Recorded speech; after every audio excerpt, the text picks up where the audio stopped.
Yay, it's the holiday season. Isn't everybody happy? I know that sounds sarcastic, but, whatever. Let's talk about holiday gigs and stuff. Talk about being really irresponsible. Oh, God. I'm leaving that in. I don't care. Let's talk about getting the flu during a really important holiday performance and all sorts of fun stuff. Good morning again, Daniel Valdez again. Pleasure and honor to talk to you during the off season. Whether you're listening on YouTube or you're listening on the Apple Podcast, make sure to sign up, subscribe, do all that hokey internet stuff. Thank you so much for listening. And thank you to everybody who keeps supporting this thing. Pretty neat. First things first, before we talk about holiday stuff, we got plenty of programs heading up to the Midwest Clinic very soon. So congratulations to everybody going to the Midwest Clinic. If you don't know, Midwest Clinic is arguably the best music convention in the United States and really the world. Incredible ensembles, not just a concert band, but middle school programs as well, and percussion ensembles head up there. They get invited by the Midwest Clinic, and it's a massive, massive honor to be performing there. So congratulations to all the Texas programs, middle school, all the percussion ensembles, all the orchestra programs and whatnot. Everybody going up there to do your thing up there. So enjoy Chicago, enjoy the cold weather, and have fun at the Midwest Clinic. Another thing, everybody who has auditioned for all region and all state contest, congratulations to everybody there. Keep me updated with that stuff. I know a lot of region contests go down different times depending on the region, and they have different methods of picking who goes where. So, congratulations to everybody there. If you're still in it, keep me updated. I wanna maybe do something special for y'all for those all-staters who get all the way to the top.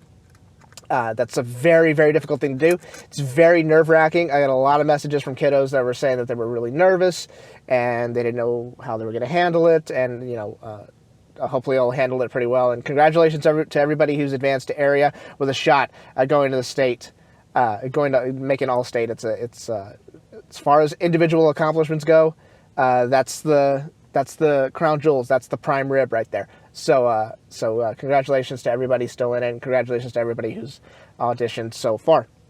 All right, holiday stuff. Tons of holiday concerts going on. Everybody's doing ugly sweater contests or, playing awesome music and going to the malls and playing gigs and going to different businesses, local businesses, and playing holiday gigs, whether it's a full jazz ensemble. In Austin, you're doing your Trail of Lights stuff, going to Sundance Square in Fort Worth and whatnot. And I got to play a lot of those gigs too. But it was on a smaller scale. And sometimes I was the only one playing that stuff.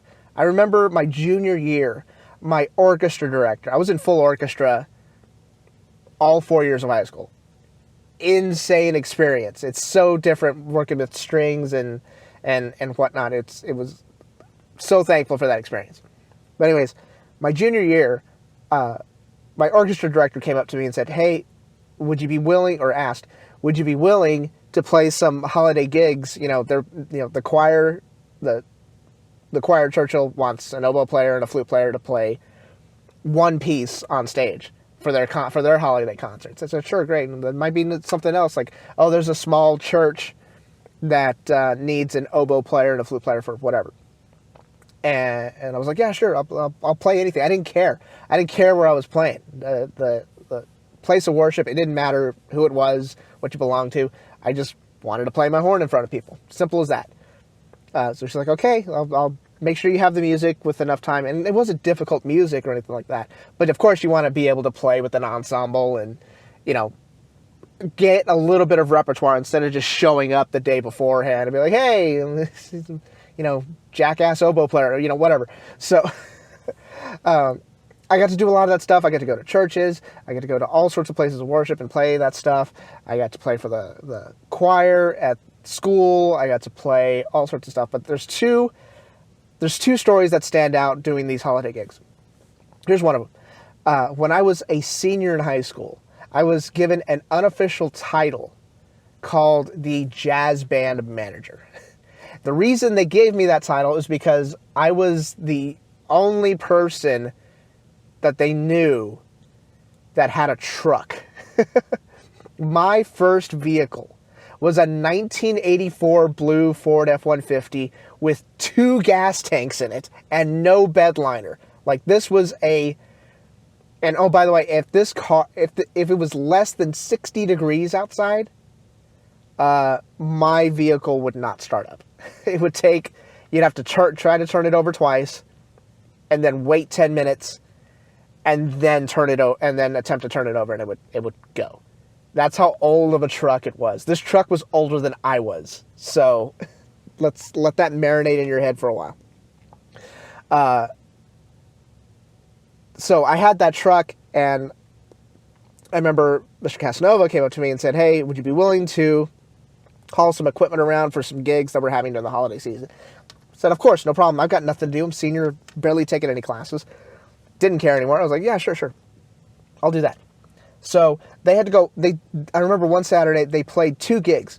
They had to play something. They had to play a gig in the mall, and then after that they had to pack up their stuff, and they had to head over to a place near Lackland Air Force Base, which is on the other side of town, because they were playing a private gig. I think one of the band parents puts on like a little holiday thing for the VFW, one of the VFW halls that's by Lackland Air Force Base. So I was like, yeah, sure, I'll help carry whatever. Here's what they need me. The only thing they needed me to do was move music stands. That's really all they needed me to do. So I showed up at the mall, and I showed up at school, put like 2 racks of stands. It's like 1 or 2 racks of stands in the back of my truck. Remember, there's no bed liner in the truck. So these things are sliding around everywhere. So I was like, okay, let's go over there, go to the mall, do that thing, help set up. I'm there. Walked around like I was important, but of course I wasn't. They finish their gigs. They pack up their stuff. I get the stands. I put them back on the racks. And I like went home real quick because I had time to like go eat. So then my friend,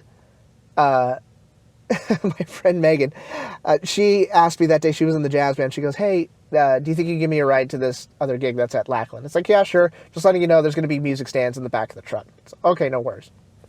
So we're driving down Highway 281, and I hear these things rattling around in the back. I'm like, okay, they should be fine. They're not going to fly out. Well, sure enough, I don't know what happened. I guess I must have hit something or something happened, but I hear a big clank in the back.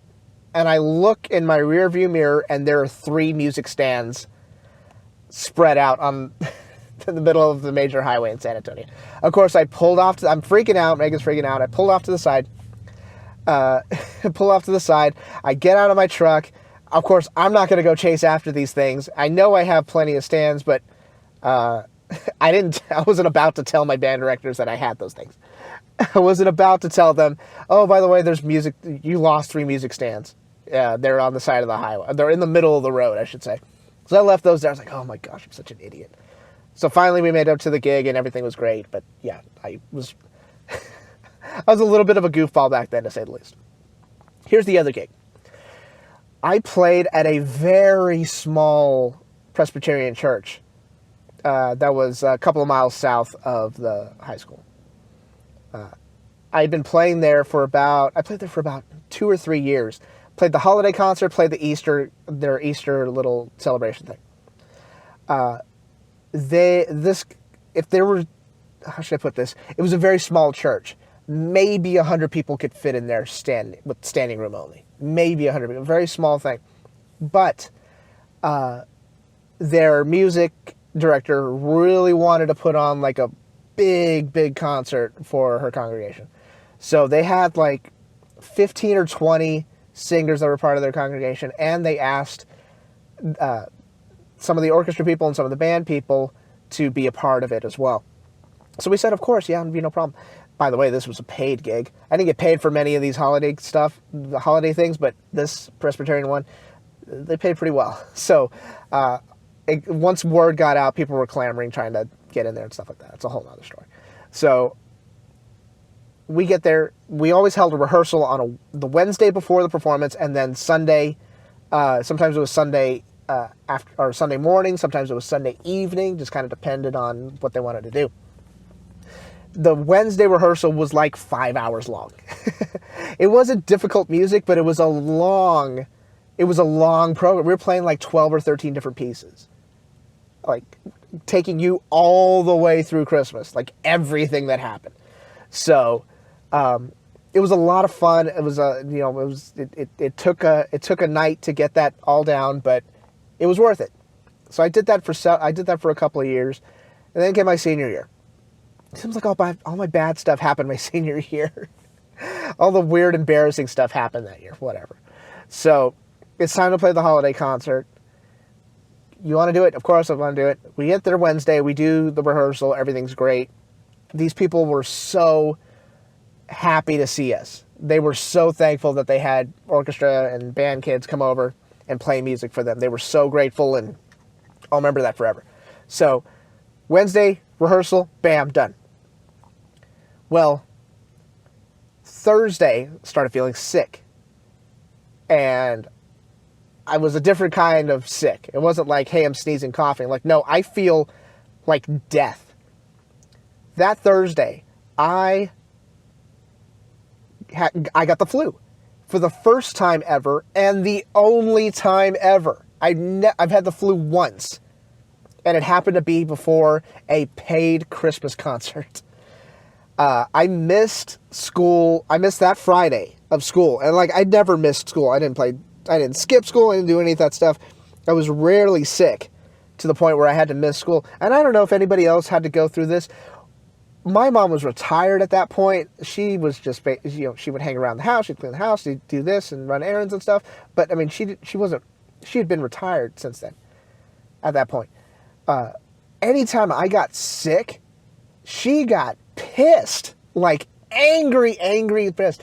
Later I found out that my older brother, when he was in high school, used to like fake being sick to get out of going to school. I was not like that. I want to go and I want to learn and I want to go hang out with my friends. She would get angry. Like, look, I'm not asking you to make me toast or soup or anything. I just want to hug the toilet for the rest of the day. Can I do that? Can I have permission to hug the toilet? Anyways, that happened, and my orchestra director called me that Friday. Hey, Dan, just want to make sure, are you going to be able to make it for the Sunday concert? I said, absolutely, no problem at all. And of course, I'm saying that, not being able to hear my own voice, curled up in the fetal position in the bathroom. I was like, yeah, sure, no problem, I'll be there. So Sunday comes around. And this was really irresponsible of me. I should not have been around that many people with a full-on flu. I had not been able to eat anything all day long. Get there, I am feeling horrible. My entire body hurts. I don't know if I sound good. I'm seeing double vision. I'm clinically dead. So everyone's looking at me like, hey, are you okay? Yeah, I'm great. No problem at all. People were telling me after the concert that when I was not playing, I was slumped over in my chair, like 45-degree angle. Like my butt isn't even in the seat. And the thing is, I didn't know I was doing that. I had no idea. I was feeling horrible. That's not the end of it. Here's the thing. You got paid after the gig. You got paid, you would play the concert, hopefully standing ovation, and then they had a little reception in their little reception hall. They had like a little cookie and tea reception, and that's when the music director would go to her office. She would handwrite checks. Remember, Venmo was not a thing back then. She would handwrite these checks and then tear them out and then hand them to you and say, thank you so much for playing, all this other stuff. Two things with that. One, I had to wait for the check. So I had to be around a ton of people clinically dead. Me being clinically dead. Number two, everybody was so thankful and it was so nice. They were so warm and all they wanted to do was come up and give you hugs and shake your hand. I was trying my best not to do that. I was like, anybody who came up to me was like, thank you so much for playing. I'd be like, yes, you're going to be sick really soon. You're going to be real sick, and you're going to be mad at me. So we had to hang around for a little bit, and I was like, come on, please, I just want to go home. Director comes out. Hi, how are you? Thank you so much for playing. Here's your check. Thank you so much. I really appreciate it. Blah, blah, blah. And then after that, I ran out of the reception hall, jumped at my truck, turned it over, needed to get something to eat. I hadn't eaten all day, couldn't keep anything down. What's the one place you go to when you haven't eaten all day? Welcome to Arby's. How can I help you? Yes, I would like 4 regular roast beef sandwiches. Back then, kiddos, 4 regular roast beef sandwiches at Arby's cost $5. Now they cost $10. Screw you, Arby's. So I get my Arby's sauce. Would you like Arby's sauce? Of course I would like Arby's sauce. So they dump a whole bunch of Arby's sauce in there, grab the bag, run home. Mom and Dad are watching TV on the couch. How was the concert? I didn't answer them. Ran to my room, closed the door, turned on my TV, opened up the sandwich, doused it in Arby's sauce. I took 1 bite of the first sandwich and had to run to the bathroom. I had to throw everything away. I think I ended up missing that Monday school too, but I mean, happy holidays, everybody. No, that was my infamous flu performance. And again, probably really irresponsible for me to be around people, but you know what? When you're asked to do something like that and people are really thankful that you're doing it, you do what you can in order to, you do what you can in order to make people happy. And that's what you're supposed to do. That's what you're supposed to do around the holiday season. I love this time of year. I love, going to holiday concerts and I love playing music for people, especially around the holidays, about family and friends and all the great food. Everybody who knows me, who follows me on Instagram at Danpodcast and who follows me on Facebook knows that I love those Little Debbie Christmas tree cakes and that I can't get enough of them. I need a support group in order to help me not eat all of them. But whatever. You only live once. And they're really good too. So I'm done here. That's all the holiday stuff I've got. If you've got any funny holiday stories, please share them with me on Instagram at Danpodcast or on the Facebook page. Make sure to keep following the TexasBands.com Facebook page. We're going to have all sorts of cool stuff with WGI season coming up and, just other holiday things that may pop up along the way. I am done here. Thank you so much for listening, and happy holidays, Merry Christmas, all that fun stuff. Take care of yourselves. Take care of your family. Take care of your friends. Everybody who's doing all region, who's still who's still in the thick of things, let me know how it's going, and good luck to everybody doing your thing. And I will talk to you soon. Take care. Adios. Bye-bye.